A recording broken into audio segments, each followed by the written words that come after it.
le plan sanitaire, l'année écoulée a été riche mais également tumultueuse. Quelques infrastructures sanitaires modernes ont permis d'améliorer l'offre de soins en milieu urbain par endroits. La lutte contre les faux médicaments n'a pas faibli et certaines villes du pays ont été dotées de stocks de produits de santé. Cependant, tout n'a pas été rose sur le plan sanitaire. L'autre fait retentissant, c'est le limogeage du ministre de la Santé, Mamadou Pété Diallo, pour des faits présumés de corruption. Comment l'ancien diplomate onusien s'est retrouvé au cœur de cette tourmente? Kadiatou Souleymane Keita revient pour nous sur l'année 2023 au département de la Santé et de l'Hygiène publique.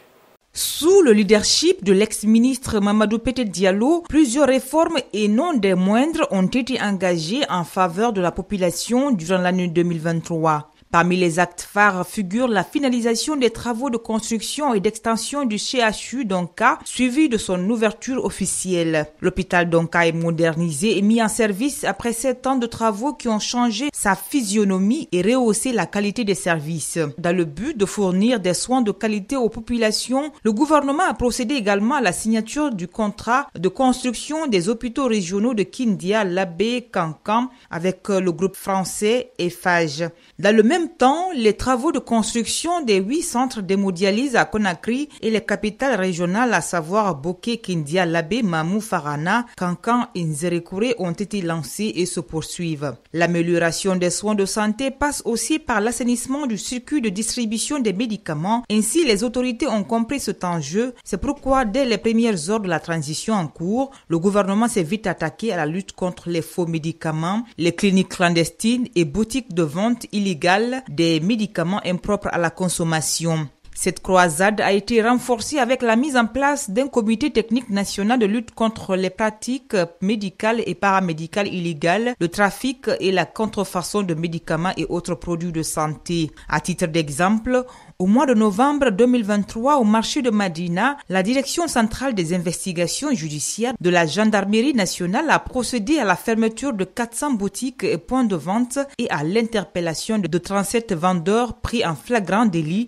d'exercice illégal de la profession de pharmacien. L'opération s'est déroulée simultanément dans les autres capitales régionales et certaines préfectures du pays. Pour favoriser l'accès aux médicaments de qualité et à des prix abordables, le ministère de la Santé et de l'Hygiène publique a doté les structures sanitaires du pays d'importants stocks de produits de santé à travers la pharmacie centrale de Guinée PCG. Dans la foulée, les autorités ont exigé à ces structures sanitaires l'affichage public du tarif des différentes prestations et traitements des usagers avec respect, empathie, humilité et considération. L'année 2023 a également connu la survenance des épidémies, notamment la diphtérie, la poliomyélite, qui ont sévi en Haute-Guinée et qui ont enregistré un nombre important de victimes. Des voies et moyens ont été mis en place par les autorités sanitaires afin de contenir rapidement ces épidémies. La matérialisation de la gratuité de la césarienne va encore attendre car l'achat des matériels et intrants n'est toujours pas effectif.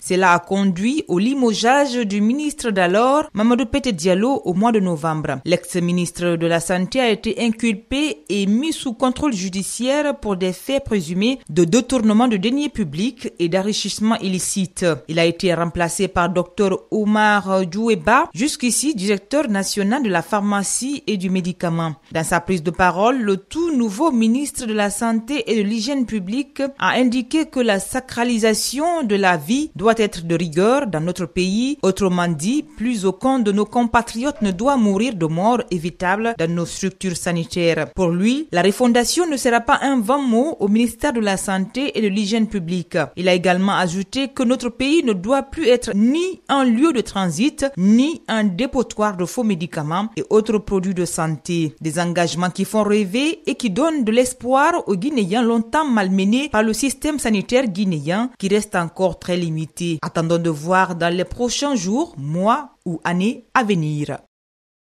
Mesdames et